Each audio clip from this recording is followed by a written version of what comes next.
one of our family's kind of traditions is to drive, which doesn't sound like much of a tradition, but when our kids were young and we'd go on long vacation, we'd almost always choose to drive over fly, just because lots of fun time in the car. Now that our kids are out in Oregon, Marianne and I sometimes for our trips out there say, let's just road trip it. And so we'll take 3 days and drive across the country. It's a beautiful drive and lots of fun. But sometimes when you're on some of these long drives, you find yourself in this place where you're saying, I really want to get where I'm going, and I don't want to stop for too long. I'm starting to get hungry. I don't want to eat that fast food because fast food's not good for you. And so you say, you know what I'll do? I'll kill 2 birds with 1 stone. So when we gas up, we'll get our food at the gas station. And I know that for some of you, that's unthinkable. You say, I would never do that. That's gross. That's awful. And then some of you are like, yeah, that is totally me. I eat at gas station every day. I love it. I'm in your camp. I'm a gas station meal kind of guy. And I actually think you can get a pretty healthy, balanced meal at most gas stations. And so I wanted to show you that. So this morning on my way in, I actually stopped at a truck stop because that's really the place you want to go if you want to get good food. But I stopped at a truck stop on my way in, and some of you are like, how far did you drive to get here? There's truck stops everywhere. So I stopped and got food. I wanted to show you my healthy, balanced meal, just so you know you get it. And of course, it starts with, Subway, right? I'm a little nervous about this because I stopped at like 6:30 this morning.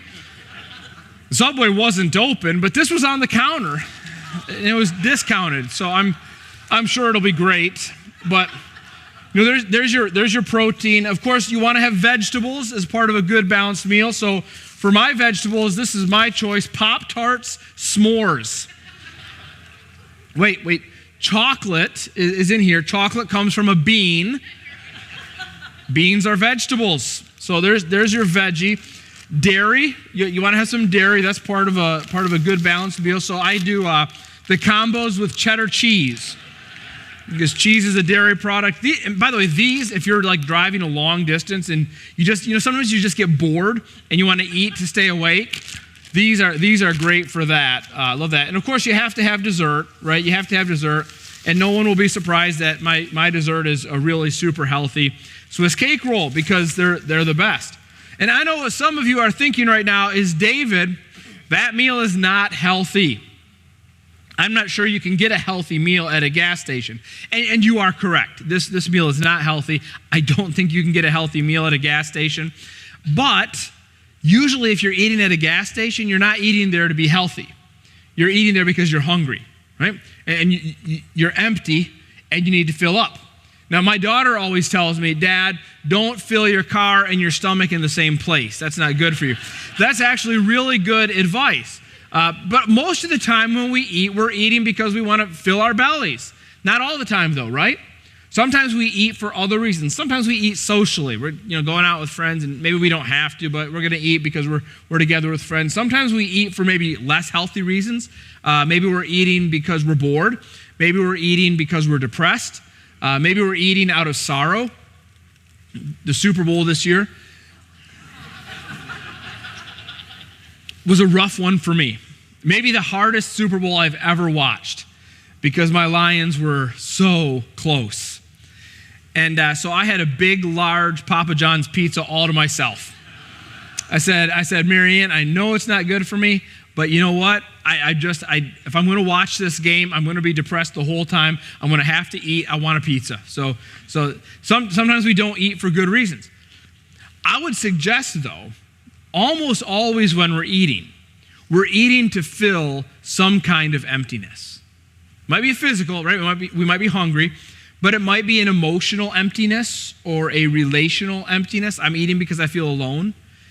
It might be a psychological emptiness or a spiritual emptiness. There's a lot of different ways that we experience emptiness in life. And often we try to fill that emptiness by eating, but we try other things as well, which leads me to a really important question for this morning.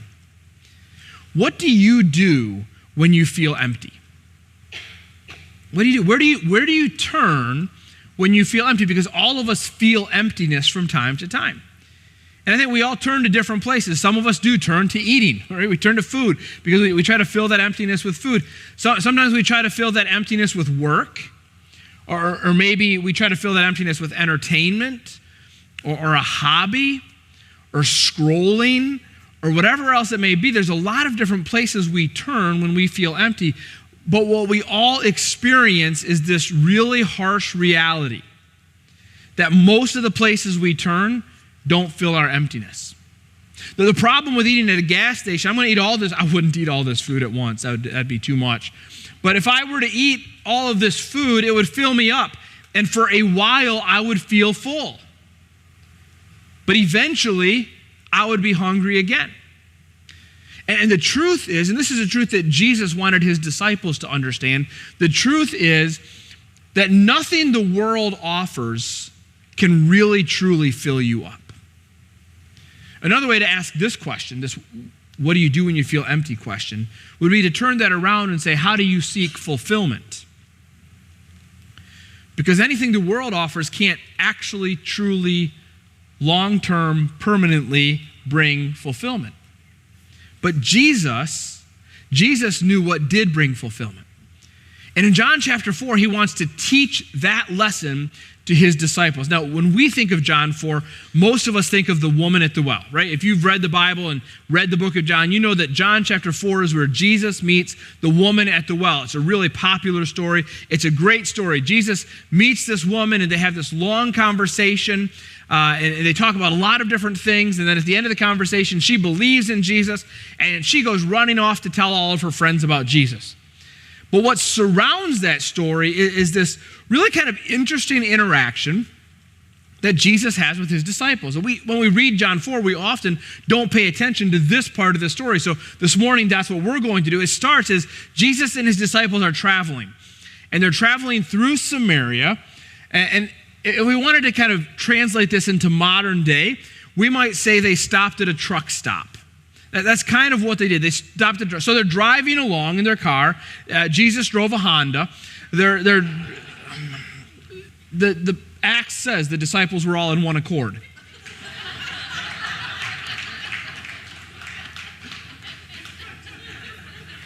I do my best. I actually had someone tell me between services that was the best joke they'd ever heard from me. And that made me feel really bad. Because I was like, I didn't think it was that good. I feel like I'd drop a lot of better jokes than that. But anyways, so Jesus and the disciples stop at the truck stop. And the disciples are hungry. So they jump out of the car and they go racing into the gas station to get their food. Jesus, however, doesn't run into the gas station with him. That's where Jesus starts to talk to the woman at the well. So we're in modern day. He sees some woman there at the truck stop, and he can tell that something's going on in her life. She's lonely, she's broken, she's hurting. And so Jesus, seeing this, goes and he talks to her. They have the conversation. She goes off to tell her friends. And as she's leaving to tell her friends, the disciples are coming back. So they're coming out of the truck stop. That's where we pick up the story, verse 31. It says, meanwhile, the disciples were urging him, saying, Rabbi, eat. But he said to them, I have food to eat that you do not know about. So the disciples said to one another, has someone brought him something to eat? So I love the disciples because they never really truly get Jesus. Right? Jesus here is so clearly saying something much deeper than I already ate. He's obviously trying to teach them something and they don't get it. They're just like, wait, did somebody, who came out here and brought, Andrew, was that you, Peter, John, who brought Jesus food? And Jesus is just, I'm sure, doing this thing, right? No, it's not about the food, guys. It's about something else. It's about something bigger, something better. So he's going to explain it. Jesus said to them, my food. Okay, so what he's doing here when he says my food is he's drawing a distinction, right? He's saying, okay, you guys have your food. Now here's my food. My food is to do the will of him who sent me and to accomplish his work. Do you not say, there are yet 4 months and then comes the harvest? Look, I tell you, lift up your eyes and see that the fields are white for harvest. So Jesus says, look, guys, your food is not my food. And what he's really telling them is what you guys are trying to fill up with isn't what I fill up with. What you guys are eating, it's not going to last. but what I'm eating, it is going to last. Now, as you read these verses, I mean, you notice that Jesus is talking about food, and then he right away shifts directions, and he starts talking about the harvest, which to this point in the story hasn't been part of the story at all. So what is Jesus doing here? Why is Jesus connecting harvest with food? Well, there's an obvious physical connection, right? So if I'm going to eat my food, it requires a harvest. I can't eat a Subway sub unless somebody harvests the wheat, right? So somebody's got to make the food, and they make the food using bread. So somebody's got to make the bread, and they make the bread using wheat. But in order to get the wheat, they have to harvest the wheat. And so what I eat has to do with what is harvested. The work of the harvest is what I try to fill myself with. And here's what Jesus is saying. Guys, look, you're eating physical food. So what he's doing is saying, your food is a picture. It's a symbol. Your food is a symbol of everything the earth, the world has to offer. Everything that is temporary. Everything that is here and now, but doesn't last. And that's what you guys are eating. So he's saying, you're trying to fulfill this need you have right now. You're hungry. But when you try to fulfill the things that you think you need and you think you want, that you think will bring you pleasure, that you think will fill you up, none of that lasts. And so your food comes from a physical harvest, but let me show you that the food you really need, the spiritual food, that has to come from a spiritual harvest. And now Jesus, in this statement, explains what a spiritual harvest looks like. He says, look, my food is not like your food. My food is to do the will of him who sent me and to accomplish his work. What Jesus is saying is spiritual harvest is doing the will and the work of God. You see, God's will, God's desire is that none should perish, right? He is patient, waiting, hoping that all will repent and come to him. His will is that none should perish. He loves the world. He sent his son so that all who believe can receive. And so God's will is that all will come to him, that all will come to Jesus. And God's work is what? Bringing people to Jesus. And so when Jesus talks about a spiritual harvest, that's what he's talking about. He's talking about doing the will of God. Notice it's active. It's you don't think about it, right? You don't study it, you do it. And so to do the work of God, to do the will of God, means I am actively bringing people to Jesus. That's the harvest. And what Jesus says is that's where you find fulfillment. You find fulfillment there. And so this should get us thinking about how it looks in our lives. Like, how does it look for me? What do I prioritize? Do I prioritize physical food or spiritual food? Do I prioritize physical harvest or spiritual harvest? Which is more important to me, eating or pointing people to Jesus? So here's the question. Is it better to die from hunger while doing God's will, or to never go hungry but never accomplish God's work? So as you chew on that question, you're probably going to say, well, David, that's not really a fair question. You kind of put an extreme out there. Can't it be both? I can do God's work and not die from hunger, right? Well, of course you can. But the question really points to, how do you use your time? Do you use your time to meet your physical needs? I gotta work more so I make more money, so I have enough to buy food, so I have enough to eat, so I don't die from hunger, right? Or I gotta work more so I can make more money so I can buy a bigger house or a better car, or so I can go on a better vacation or whatever else it may be, right? Where am I investing my time? If I'm investing the vast majority of my time in earthly stuff that won't matter, what am I saying? I'm saying, I think this is what's going to fill me up. And if I'm only investing a small percentage of my time in the kingdom and pointing people to Jesus, what am I saying? I'm saying, I don't think that will really fill me up. Paul actually confronts us with this in Romans chapter 8. Paul says, for the mind that is set on the flesh. Okay, this is the disciples. The disciples' minds are set on their flesh. they're worried about their hunger, so that they get to the truck stop and all they can think about is food because that's what they want, that's what they think they need. So they go running in, they're actually going running into town, and they don't even see the woman because their minds are set on their own desires and their own needs. And Paul says the mind that is set on the flesh like that is hostile to God. Those are strong words. Paul is saying when my mind is set on me, when my life is revolving around meeting my own needs and doing what I want, taking care of myself, looking out for number one, following my heart, call it whatever you want, when that's me, Paul is actually saying my mind is hostile to God. Why? Because I'm missing what God has for me. As Jesus and his disciples arrive at that town, there is a woman there who desperately needs Jesus. And there's something about her that demonstrates that. She's alone, she's broken, she's hurting. Jesus sees it, but the disciples don't. And instead of being like Jesus, the disciples could have said, oh my goodness, look at this woman. Hey, Jesus, you should go talk to her. They don't even notice. They go flying on by because they're worried about themselves. And they miss a divine appointment. They miss an opportunity to point someone to Jesus. But Jesus doesn't, right? Because why? Jesus' mind isn't hostile to God. Look at what Paul says. He says, your mind is set on the flesh as hostile to God, for it does not submit to God's law. And indeed, it cannot. And now listen to this last sentence. Those who are in the flesh cannot please God. Think about that. When I am so focused on my own needs and my own desires, when I'm so focused on what is here and now, what is right in front of me, that I'm not focused on what God has for me, I'm not focused on others, I'm not focused on pointing people to Jesus, when I'm in that place, I cannot please God.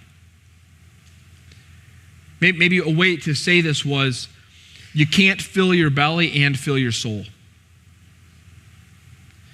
Because if I'm always living to fill my belly, I'm never doing the things that are truly fulfilling for a creature made in the image of God.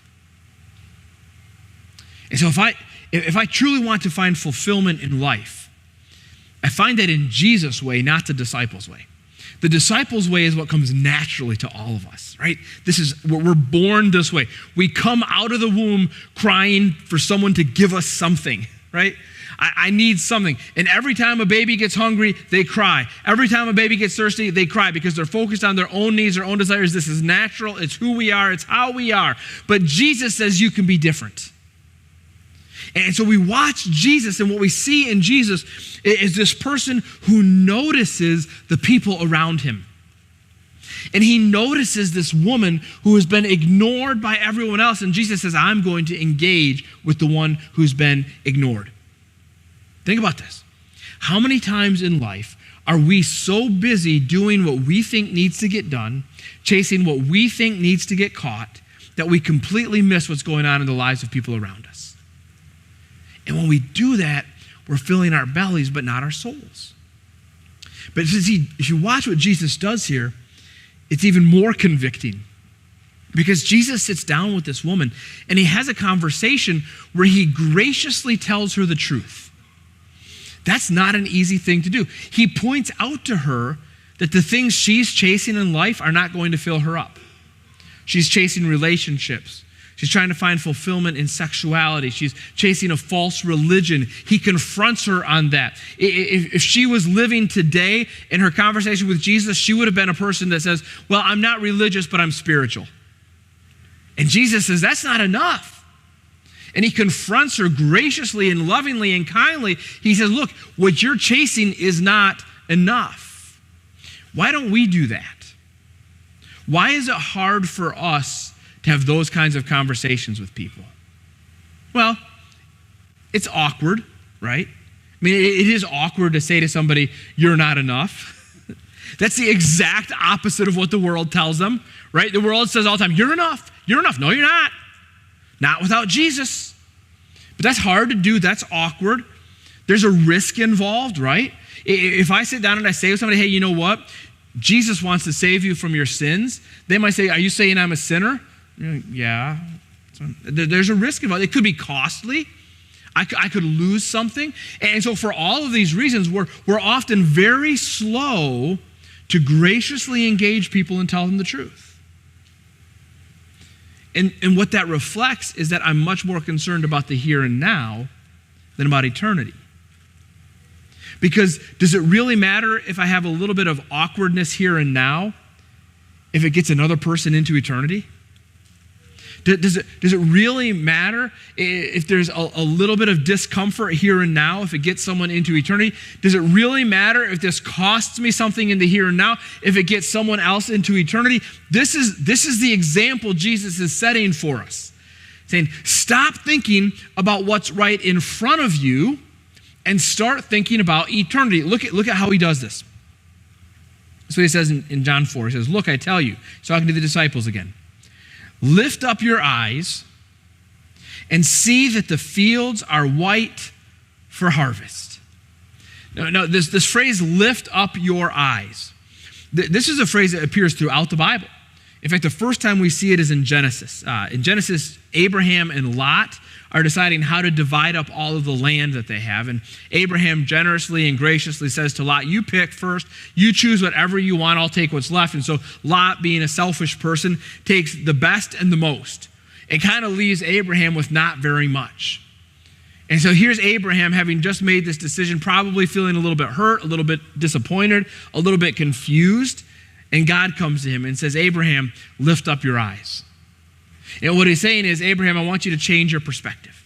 Lift up your eyes, and everything that you see, as far as you can see, I will give that to you and your descendants. What God is saying is, Abraham, don't think so much about what's happening right now. Don't think so much about what happened in the past. I want you to see things from my perspective.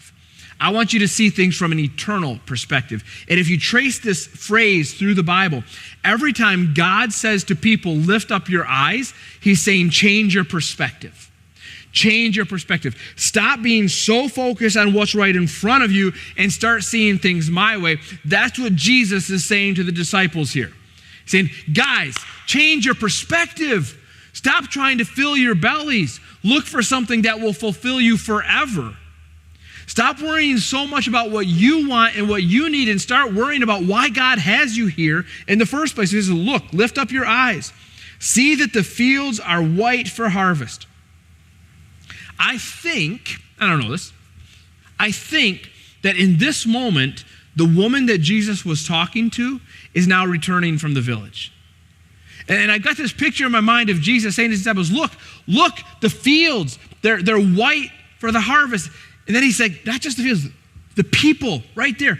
They are the harvest and they are ready. He goes on, he says, already the one who reaps is receiving wages. That's the woman. So get the picture. Jesus invests in this woman. He plants a gospel seed in her life, right? And she believes, and immediately she jumps up and she runs and she goes and she plants gospel seeds in the lives of her friends and her family. And now Jesus says, already the one who reaps, that's the woman, is receiving wages and gathering fruit. She's getting more people. It's like the parable we looked at 2 weeks ago, right? The good soil yields fruit 30, 60, 100 times. For here the saying holds true, one sows and another reaps. So Jesus is just, look at nature, right? One person sows, another person reaps. You put a seed in the ground, and a little bit later, someone else reaps the harvest. And he's saying this, the same is true in God's will and God's work. Sometimes one person plants and one person harvests. And sometimes, like with this woman, one person plants and harvests. That's how the kingdom is different than nature. And what that means for us is that when we plant gospel seeds, when we make investments in the lives of others, sometimes we don't see the fruit of that for a really, really long time. Like I know some of you have been praying for people for years and years. And some of you have seen the fruit of that and some of you have not. But the reality is we plant the seeds, God brings the harvest. We don't know how or when he'll do that. Our job is to be faithful and to be patient. And to be patiently and faithfully keep planting the seeds. And sometimes God does these miraculous things where the first time you have a conversation with something, a spiritual conversation with someone, God brings the harvest immediately. Like here, where the woman goes and she has a conversation with the villagers and they're like, all right, we'll go meet Jesus. Sure.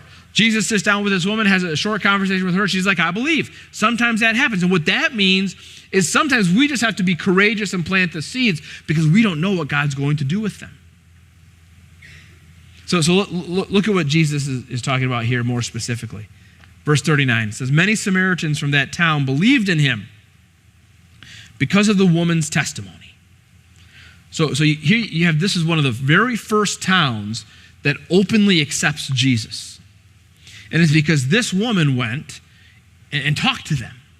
So what was it that she said? I mean, did she go and she get in the public square and impress everybody with her great speaking ability? Did she go and find people and say, hey, I want to give you 5 reasons that I can prove that the resurrection actually happened? It hadn't happened yet.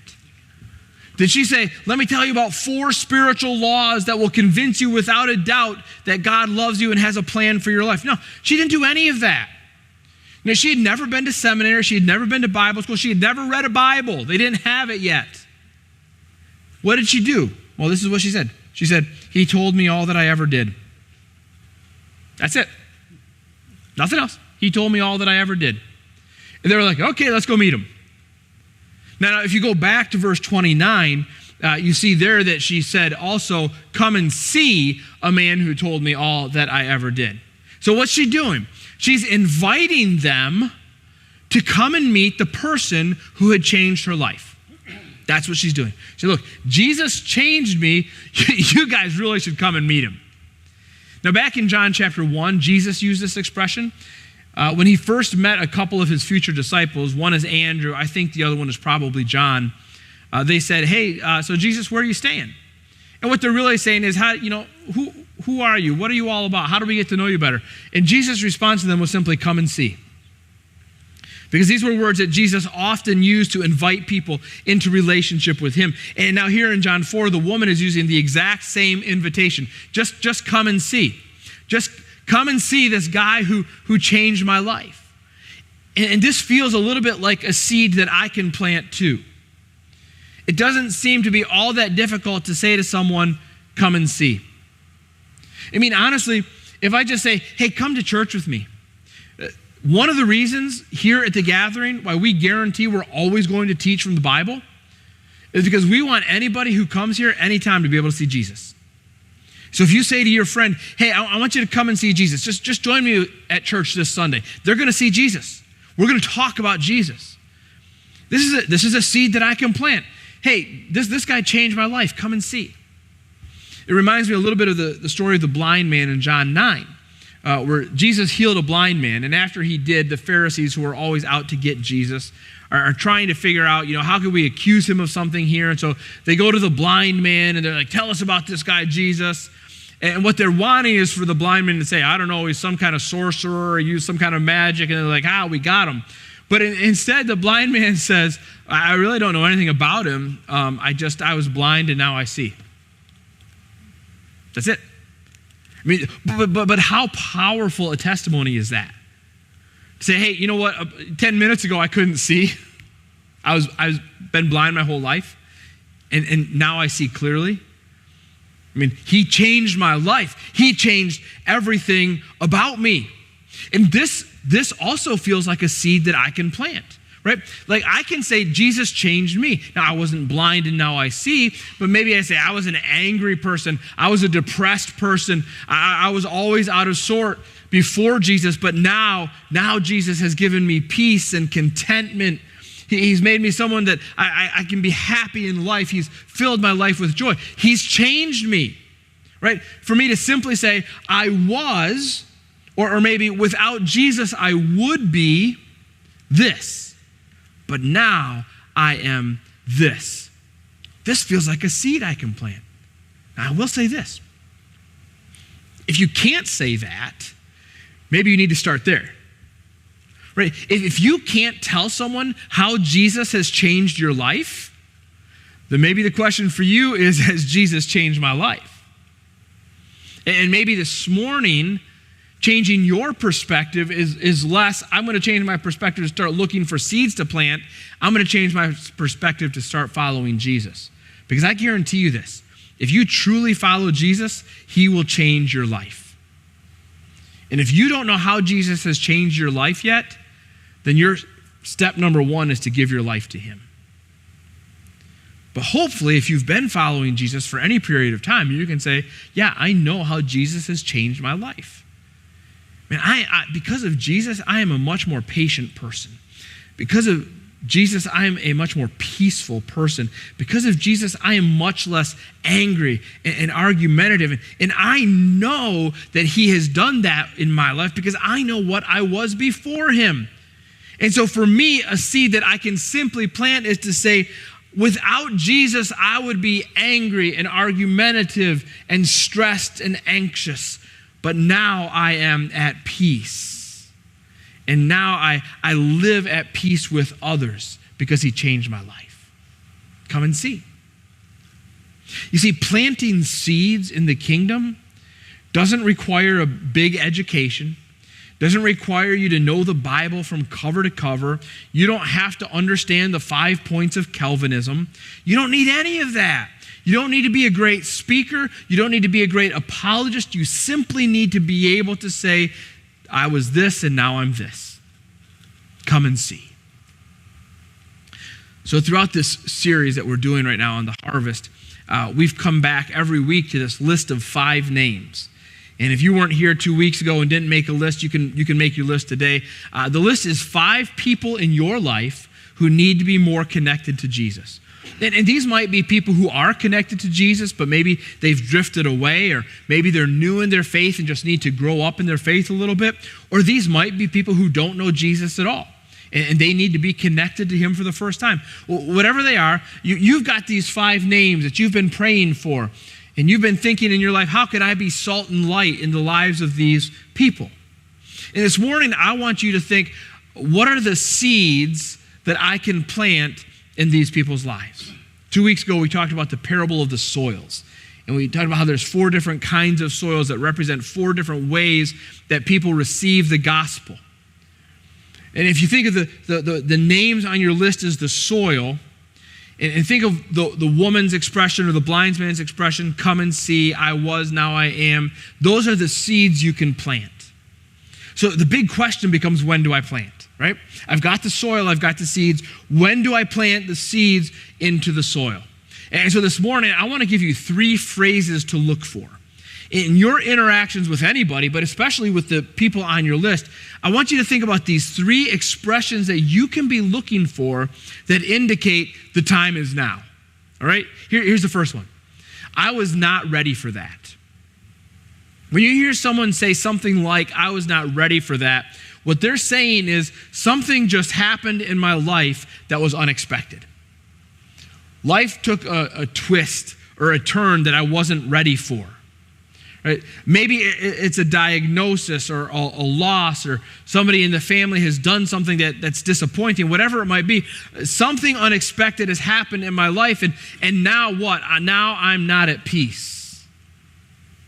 And when you hear someone say, I was not ready for that, what they're saying is, I need some peace.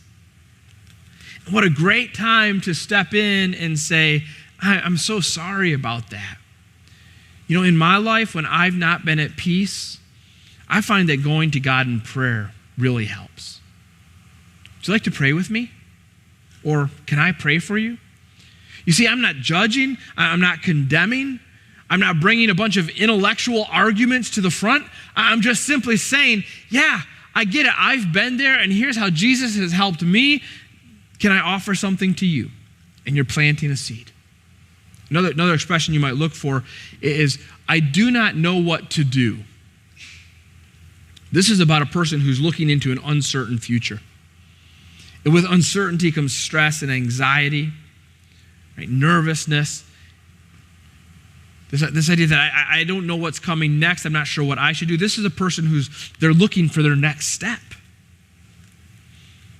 What a great time to talk to them about next steps. The Bible tells us in Psalm 119 that God's word is what? A light for our path. It shows us our next step. So what a great time to step in and say, oh man, yeah, I get it. I've been in a place of fear and anxiety and stress. And I've discovered that when I really need to figure out my next step, I can find it by reading the Bible. Would you ever be interested in reading the Bible with me? Again, you're not judging them. You're not condemning them. You're not saying, well, you've made some really bad decisions, so this is why you're here. You're simply saying, yeah, I've been there and Jesus has helped me. Let me show you how. You're planting a seed. The third expression that you can look for is, I am not okay. I am not okay. This might be because of something that's happened in the past, something that's unclear about the future. It can be for a lot of different reasons. But when someone says, I'm not okay, what they're communicating to them is, I realize that life doesn't work. They're saying, there's something wrong with my life. I'm not sure what it is, but I know it's not going okay. And what a wonderful time to step in and say, there's been times in my life when I've been afraid. There's been times in my life when I wasn't sure what was going on, and I was right where you are. And Jesus has made a difference for me. Again, you're not judging, you're not condemning. There's no intellectual arguments here. This isn't apologetics. It's simply you saying, I was here, and with Jesus, I'm here. Come and see. And here's the thing. Remember what Jesus said. Jesus said, sometimes you plant a seed and somebody else harvests it way in the future. And sometimes you plant a seed and there is an immediate harvest. You don't know. You might plant this seed and the person might say, hey, thanks for sharing, not interested. Okay. You might plant the seed and they say, oh, that's interesting. Yeah, go ahead and pray for me. That would be great. Or they might say, yeah, would you pray with me right now? Or they might say, can you tell me more? Or they might say, can I go to church with you on Sunday? You don't know what the harvest will be, but you know for sure there will be no harvest if there's no seed planted. You see, all of us are made to accomplish a mission. That's wired into us. We're made to accomplish a mission. That's why we want to be purposeful in life. It's why we look for significance and meaning in life. That's how we're created. And we know that God also has created us with eternity in our hearts. That's a part of the human condition. That's why every civilization that has ever existed on the face of this planet has had some idea of a deity and has tried to figure out how to be connected to that deity. Because eternity is in our hearts. And here's what that means. I will never find fulfillment until I find a mission that matters for eternity. I can always look for eternity in what this world offers. The food of this world will never fill me completely, and the food of this world will never fill me eternally. But the food that God has given me to eat, His mission, His will, His work, that's where I will find fulfillment. So my challenge for all of us this morning is, will you join Jesus in His mission? Will you be a person who begins to plant the gospel seeds in the lives of the people around you? You may not see the harvest, but you may. But you're called to be faithful. You're called to be patient. You're called to be courageous. Fulfillment is found in a mission that matters for eternity. And Jesus is inviting you to join Him in His. Let's pray.